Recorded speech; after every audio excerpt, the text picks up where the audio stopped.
السلام علیکم ورحمۃ اللہ وبرکاتہ۔ ناظرین کرام، سلسلہ خلاصہ قرآن کریم میں 13واں پارہ حاضر خدمت ہے۔ یوسف علیہ السلام اور ان کے متعلقین کی زندگی کی روشنی میں کچھ نصیحتیں کی جاتی ہیں۔ فرمایا بسم اللہ الرحمن الرحیم وما ابرئ نفسی ان النفس لامارۃ بالسوء الا ما رحم ربی۔ نفس کو معصوم نہ سمجھو، اس کے شر سے بچو، وہ برائی پر اکساتا ہے۔ اس کی برائی سے محفوظ رہنے کے لیے اللہ کی پناہ چاہو۔ غلطی ہو جائے تو اللہ سے معافی مانگ لو۔ چیزوں کو غلط ہاتھوں سے لے کر اچھے ہاتھوں تک پہنچانے کی کوشش کرو۔ دنیا کی خواہشات اگر پوری ہو جائیں تو آخرت سے غافل نہ ہو۔ ہمیشہ یاد رکھو کہ آخرت کے انعامات بہت بڑے ہیں اور اللہ تبارک و تعالی پر ایمان رکھنے والوں اور اس کو خوش کرنے والوں کو یہ حاصل ہوتے ہیں۔ احتیاط بھرپور کرو، لیکن ساتھ ساتھ اللہ پر اعتماد رکھو۔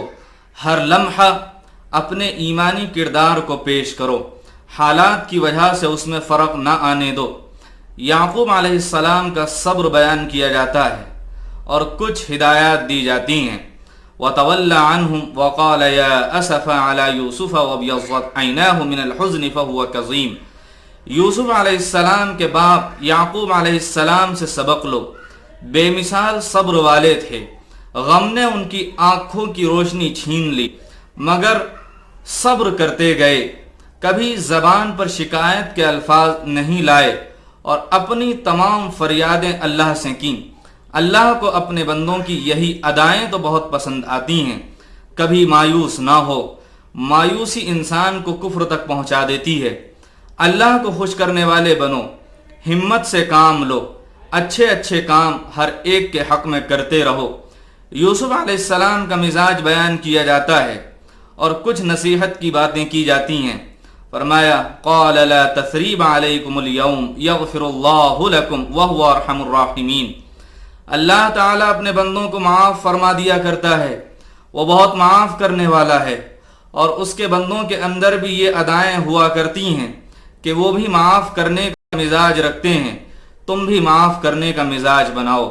یوسف علیہ السلام کے واقعے سے ایک سبق یہ ملتا ہے کہ انہوں نے اپنی خوشحالی کو اللہ کا فضل قرار دیا اور بھائیوں کی دشمنی کو شیطان کی شرارت بتلایا۔ اللہ کے نیک بندوں کی نگاہیں کچھ ایسی ہی ہوا کرتی ہیں کہ وہ حقیقت کو پہچان لیتی ہیں۔ تم بھی اپنے اندر نگاہوں کا یہ کمال پیدا کرو۔ عبدیت یعنی بندگی کی شان تو یوسف علیہ السلام سے سیکھو۔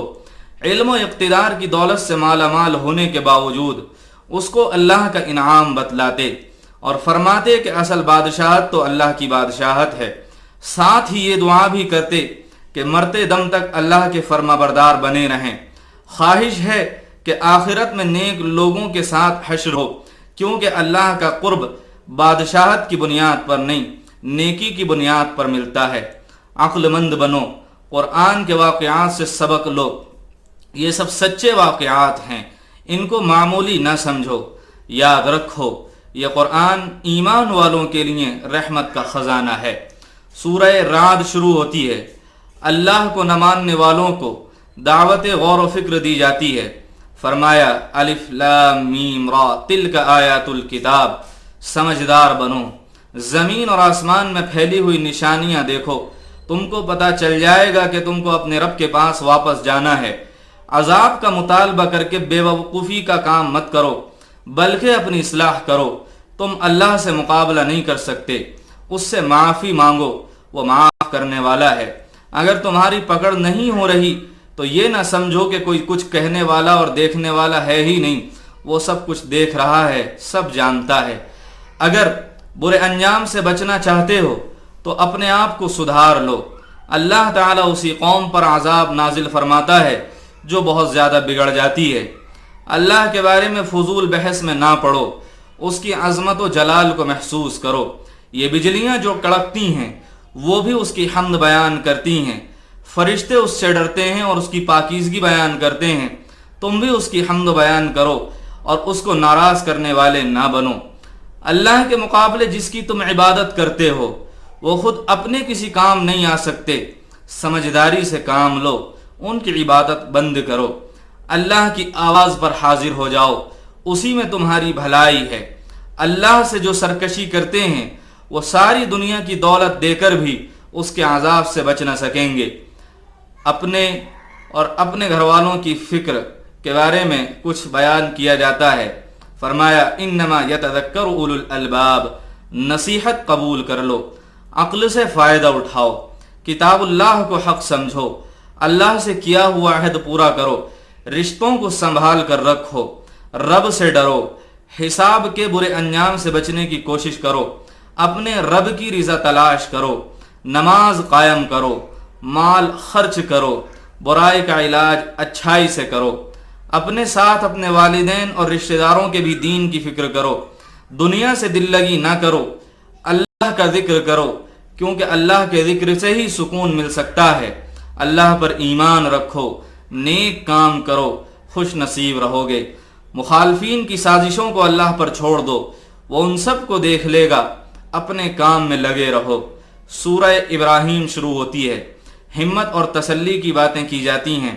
فرمایا الف لام را کتاب انزلناہ الیک لتخرج الناس من الظلمات الی النور، اللہ کی کتاب اندھیروں سے روشنی کی طرف لانے والی کتاب ہے، تم اس کی پیروی کرو اور لوگوں کے سامنے اس کے پیغام کو آسان بنا کر پیش کرو، مخالفت کرنے والوں کی پرواہ نہ کرو، اللہ کی نعمتوں پر اس کا شکر ادا کرو، اس طرح تم اس کی نعمتوں کو اور زیادہ مقدار میں حاصل کر لو گے، ناشکرے نہ بنو ورنہ اس کے عذاب سے بچ نہ سکو گے۔ ناشکری سے تم اللہ کا کچھ نہیں بگاڑ سکتے، اس میں تو تمہارے اپنے فائدے اور نقصان کا مسئلہ ہے۔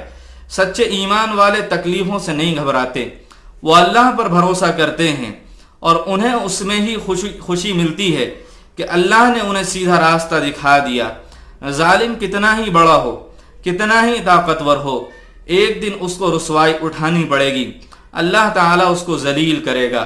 بس تم اس بات کی فکر کرو کہ تم اللہ کو خوش کرنے والے بندے بن چکے یا نہیں۔ شیطان کی پیروی نہ کرو، وہ قیامت کے دن تم پر اور تمہاری بے وقوفی پر ہنسے گا کہ تم اس کے بہکاوے میں آ گئے۔ کلمہ طیبہ کی اہمیت جانو، اس کی مثال ایک طاقتور درخت کی طرح سے ہے جو ہر وقت فائدہ پہنچاتا رہتا ہے، اس کو اپناؤ گے تو ہر طرح سکون میں رہو گے، اور باطل کی مثال ایک کھوکھلے درخت کی سی ہے جو کسی وقت بھی کسی کے کام نہیں آ سکتا۔